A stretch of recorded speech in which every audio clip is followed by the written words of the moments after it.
I'm Bruce Shapiro, Executive Director of the DART Center for Journalism and Trauma at the Columbia University Graduate School of Journalism in New York.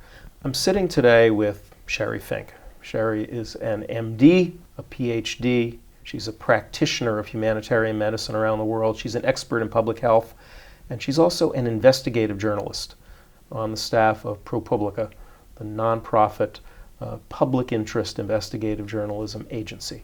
She's written a remarkable, haunting, disturbing report on the 4th anniversary of Hurricane Katrina, looking back at the storm and its aftermath, not from the vantage point of Washington, not from the vantage point even of New Orleans as a whole, not from any of the familiar heroes and villains of that day, but rather from the standpoint of one hospital, Memorial Medical Center in New Orleans, from the standpoint of one unit within that hospital, and from the standpoint of patients, doctors, nurses who faced the hardest day and the hardest choices of their entire lives. Why don't we start out by talking about what was going on in Memorial Medical Center in New Orleans on September 1st. One of the things that leapt out at me were a simple phrase that took on extraordinary meaning, simple numbers, 1, 2, and 3. What was going on in Memorial Medical Center that gave those numbers special meaning, and what was that meaning? So the context of this story starts out with the hurricane hitting and a normal community hospital, very well-regarded community hospital, losing city power, functioning for a day on backup generator power, and then suddenly those floodwaters of Katrina end up rising around this hospital, turning it into some kind of island in the middle of a sea.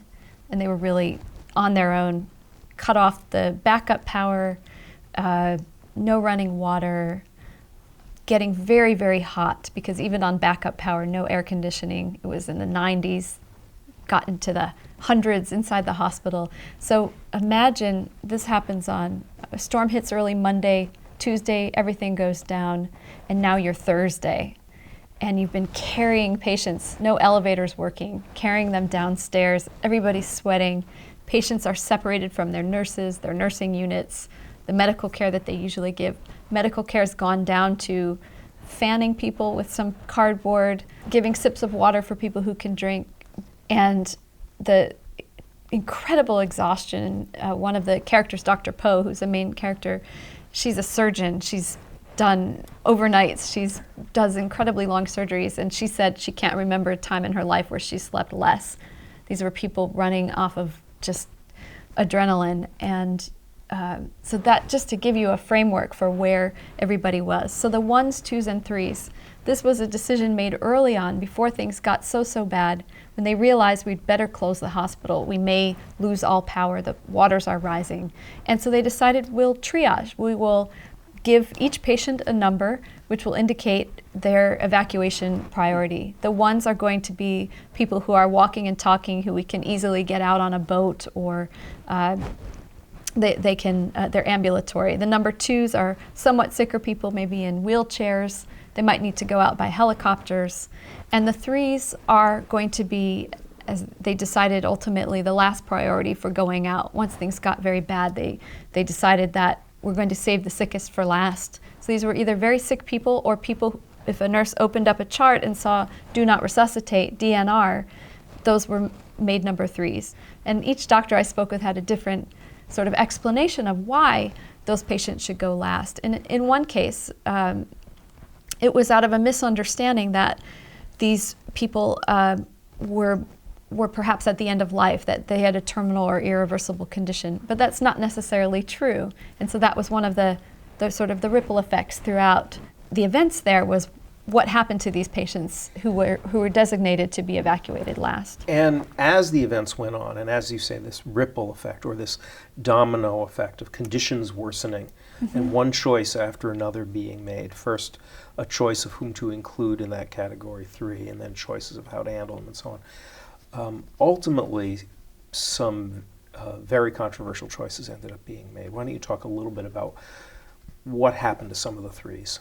Many people there expressed concern about this group of very, very by now very sick patients who'd been languishing over a period of a couple days in this heat with very little medical care. There were certain people who did not think that these folks had much of a chance of surviving. There were people who felt that there was no way they could get them out. There were about 2,000 people in that building that had to be evacuated. So the question was what to do about these Category 3 patients who were still waiting.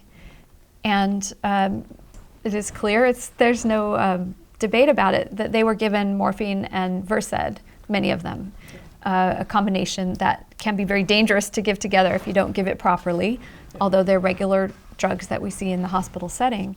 And these patients died, and afterwards their bodies had these drugs in them. And ultimately 18 patients died. At least 18 patients are thought to have died in those final hours that the hospital, while it was finally being evacuated, with these drugs in their system. And so I talked to some of the doctors and nurses who administered these drugs and talked to them about why they felt it was the right thing to do to give these patients these drugs. And there are many revelations in your story, but one of the journalistic coups in this is the revelation that more medical professionals than were previously understood were involved in the choices to give morphine and Versed and involved in their administration. Talk just a little bit about that, about what you found and how it is you unearthed it. Well, I can't share all my sources, but we won't make you.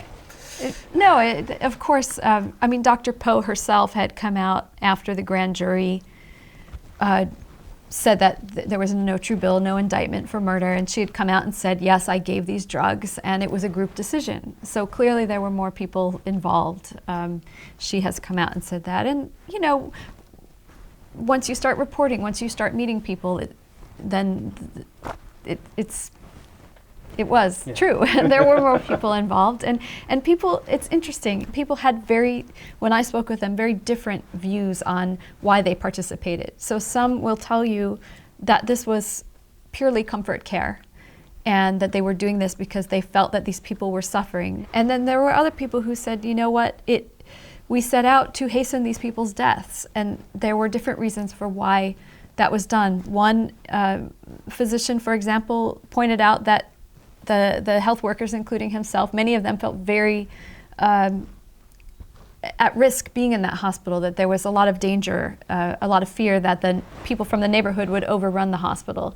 There were others who just felt that this was the right thing to do with people very little time left to live, and it was sort of easing them into a death that they would be meeting in any case. So there were all sorts of reasons why people participated in giving these drugs. I spoke with many medical ethicists and experts in end-of-life care to try to sort of look at these issues and understand them for myself, because I'm not practicing in this field.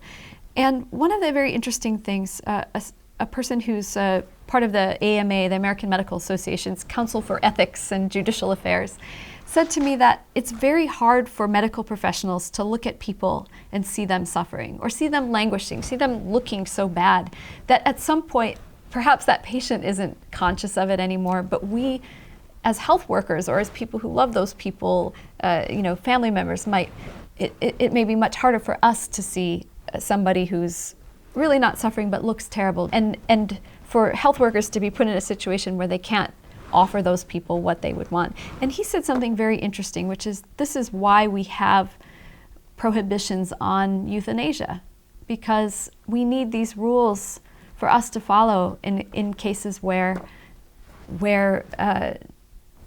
we face this, where our instinct is to put that person out of their suffering. So I thought that was quite an interesting point. Let's talk a little bit about why now, 4 years later, it's important to look back at this story and this particular little narrow sliver of the Hurricane Katrina story. After all, none of the people here were the main protagonists in the events leading up to Katrina. None of them were responsible for what happened to the city.